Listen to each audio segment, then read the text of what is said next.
Hello বন্ধুরা, একটা brand new ভিডিওতে তোমাদেরকে স্বাগত। আজকে আছি আমি নদিয়া জেলার হবিপুর ইস্কনে। এই ইস্কন মন্দিরে তোমরা কিভাবে আসবে, কত কি খরচ পড়বে, মহাপ্রসাদের কুপন কোথায় পাবে, মন্দির খোলা টাইমিং, সম্পূর্ণ তথ্য থাকছে এই ভিডিওতে। তোমরা ভিডিওটা কিন্তু অবশ্যই দেখো, স্কিপ না করে দেখো, আশা করি ভালো লাগবে। কতক্ষণ লাগবে? 5 মিনিট, মাত্র 5 মিনিট। 5 মিনিটের মধ্যে পৌঁছে যাবো আমরা হবিপুর ইস্কন মন্দির। স্টেশন থেকে মাত্র 15 টাকার বিনিময়ে আমাদেরকে নামিয়ে দিয়েছে এখানে। আর এই হচ্ছে মন্দির, হবিপুর ইস্কন মন্দির।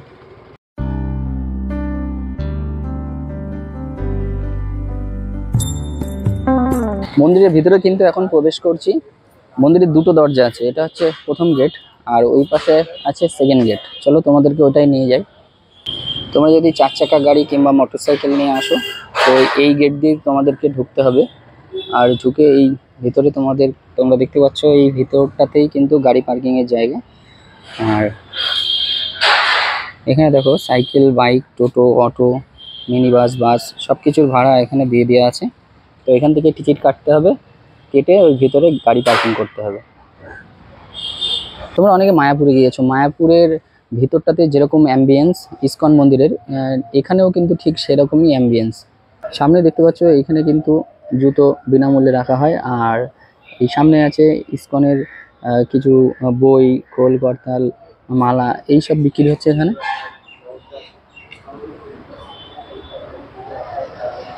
এখন আছি মন্দিরের সামনে। মন্দিরটার কালারটা আমার কিন্তু দুর্ধর্ষ লেগেছে। গোল্ডেন কালার, সাদা কালার আর এইদিকে বেগুনি কালার দিয়ে কিন্তু মন্দিরটাকে সুন্দর করে সাজিয়ে তোলা হয়েছে। সাইড দিয়ে অপরূপ সৌন্দর্য লাগছে। মন্দিরটা কিন্তু অনেকটাই বড়, তোমরা দেখতে পাচ্ছ। মন্দিরের সামনেটা একটু ডাউন আর পিছন দিকটা কিন্তু অনেকটাই লম্বা। দেখো 3টে চূড়া আছে এখানে। মন্দিরের ঠিক সামনেই আছে শ্রী জগন্নাথ মহাপ্রসাদ কাউন্টার। তো এখানে তোমরা যেতে পারবে। এখানে গিয়ে দেখো তোমরা, শ্রী শ্রী জগন্নাথ মহাপ্রসাদ, রাজভোগ মহাপ্রসাদ 170 টাকা, রাজভোগ মহাপ্রসাদ পার্সেল 200 টাকা, আর মহাপ্রসাদ 70 টাকা। আর এখানে কিন্তু একাদশীর দিন 70 টাকার মহাপ্রসাদ পাওয়া যায় না। আর তোমরা চাইলে এখান থেকে পার্সেল করেও নিয়ে যেতে পারো, পার্সেলের দাম পড়বে 200 টাকা। মন্দিরের ভিতরে প্রবেশ করছি। এখানে একটা রথ দেখতে পাচ্ছি, এই রথটা রথের সময় বের করে। আর সামনে তোমরা দেখতে পাচ্ছ রন্ধনশালা, এখানেই রান্নাবান্না হয়। এখন যাব ভিতরে গিয়ে দেখব। তো রন্ধনশালায় গিয়েছিলাম। রন্ধনশালার ভেতরে কিন্তু প্রবেশ নিষেধ, ভেতরে ভিডিও করা যাবে না, ওর জন্য তোমাদেরকে দেখাতে পারলাম না। নর্মালি আমরা ইস্কন মন্দিরে যেরকম অ্যাম্বিয়েন্সটা পাই এখানেও কিন্তু ঠিক সেরকম অ্যাম্বিয়েন্স আছে। আমরা মায়াপুর ইস্কনে যেরকম অ্যাম্বিয়েন্সটা পাই, ভেতরের যেরকম পরিবেশ, শান্তি, সেই পরিবেশটা কিন্তু এখানে আছে। মন্দিরের সামনের রাস্তা দিয়েই ঠিক চলে আসলাম। আর এসেই সামনে আছে কক্ষ। ঠিক সামনে দিয়ে এসেই আমার সামনে একটা বিশাল বড় বিল্ডিং তোমরা দেখতে পাচ্ছ। এই বিল্ডিংয়ে কিন্তু থাকার জায়গা। তোমাদেরকে একটা নতুন আপডেট দিই, এখানে কিন্তু এসকেলেটর ছিল না, এখন নতুন করে বাইরে দিয়ে এসকেলেটর করা হচ্ছে। আমার পেছনে তোমরা যে বিল্ডিংটা দেখতে পাচ্ছ, এই বিল্ডিংয়ে কিন্তু থাকার সুবন্দোবস্ত করা আছে। এখানে থাকতে গেলে তোমাদের মোটামুটি 500 থেকে 1000 টাকার মধ্যে কস্ট পড়ে যাবে। বিল্ডিংয়ের ঠিক পেছন দিকটায় আছে গোশালা। তো এখন যাব গোশালাতে।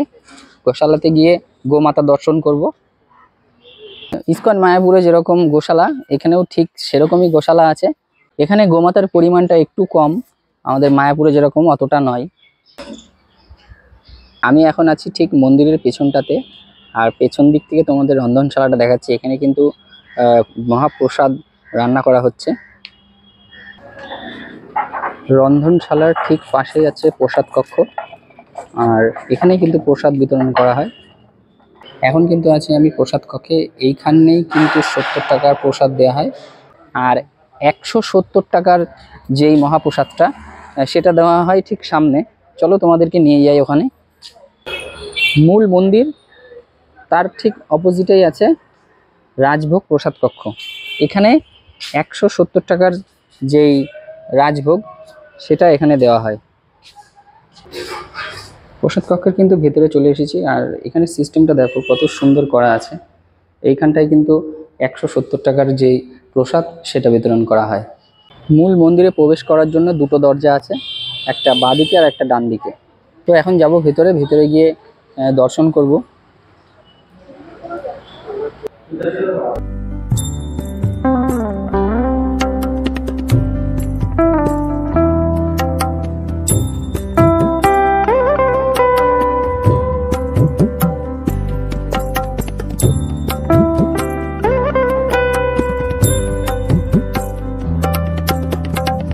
দেখাতেই পারলাম ভেতরে কিন্তু ফটো সেলফি এসব তোলা কিন্তু নিষিদ্ধ আছে। তবুও ভিতরের মহারাজ বলল যে তোমরা চাইলে ঠাকুরের সামনে গিয়ে শুধুমাত্র ফটো তুলতে পারবে। তো আমরা একটু চেষ্টা করেছি ফটো আর ভিডিও তোলার। আচ্ছা, এবার আসি মূল বক্তব্যে। মন্দির, হবিবপুর ইসকন মন্দির এর খোলা টাইম হচ্ছে ভোর 4টে আর ক্লোজ হয় দুপুর 1টার সময়।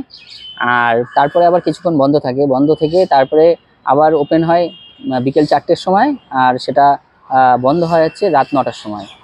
আর তোমাদের একটা জিনিস বলবো, এখানে মহাপ্রসাদ 70 টাকা যেটা, ওটা দেওয়া হয় দুপুর 1টা থেকে। আর যেটা তোমাদের রাজভোগ মহাপ্রসাদ সেটা দেওয়া হয় দুপুর 1:30টার থেকে। বন্ধুরা, এই ছিল হবিবপুর ইসকন মন্দিরের সমস্ত তথ্য। আশা করি তোমাদেরকে সমস্ত রকম ইনফরমেশন দিতে পেরেছি। আর ভিডিওটা আজকে কিন্তু এখানেই শেষ করছি। ভিডিওটা কেমন লাগলো অবশ্যই তোমরা কমেন্ট করে জানিও। আর যদি ভালো লাগে তাহলে একটা লাইক করে চ্যানেলটা সাবস্ক্রাইব করে পাশে থেকো। দেখা হচ্ছে অন্য কোনো ভিডিওতে। ধন্যবাদ।